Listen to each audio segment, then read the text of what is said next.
करते हैं pseudo force. Pseudo force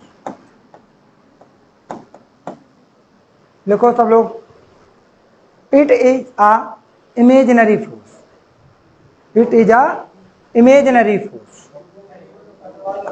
pseudo force जो है हमारा क्या है? It is a imaginary force.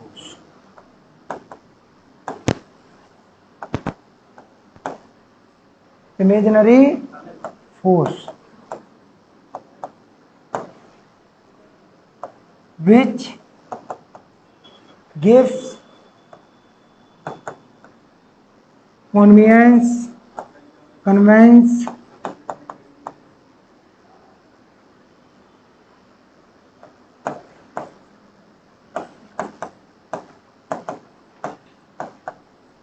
to apply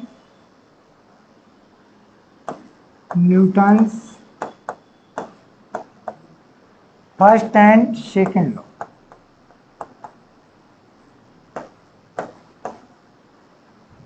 Second law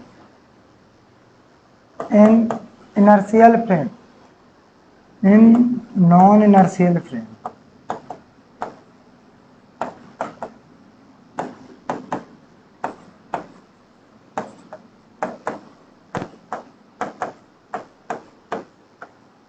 बेटा चलो लिखो। इट इज अ, जो हमारा सूडो फोर्स है, it is a imaginary force. ये कैसा फोर्स है? एक इमेजिनरी फोर्स है। Which gives convenience to apply Newton first and second law in non inertial frame of reference. जब भी non inertial frame of reference देखे तो सबसे पहले क्या लगाना है? एक सूडो फोर्स अप्लाई करना है। जैसे ही हम सूडो फोर्स अप्लाई करेंगे, क्या हम Newton law first and second law को वैलिड कर सकते हैं। नॉन इनर्शियल फ्रेम में हम जब भी सूडो फोर्स लगा देंगे, क्या उसके बाद हम Newton first and second law को अप्लाई कर सकते हैं। अब जो हमारा सूडो फोर्स होता है उसकी डायरेक्शन हमेशा कैसी होती है? Opposite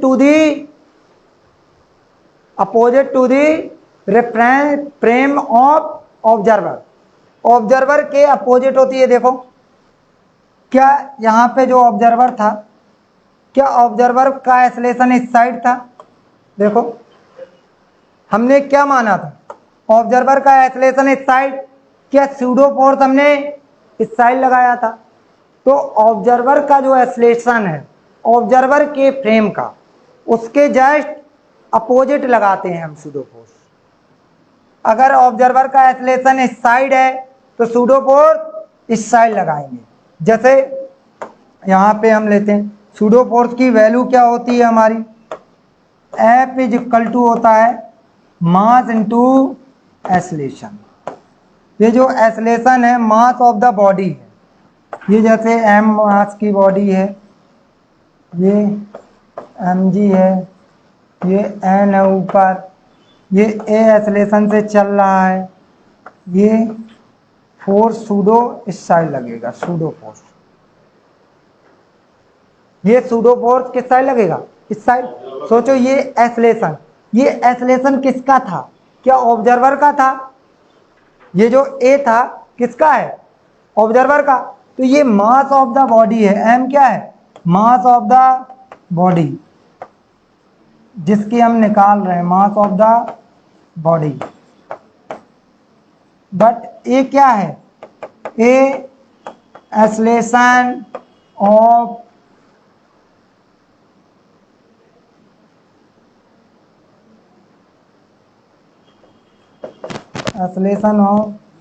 frame of observer.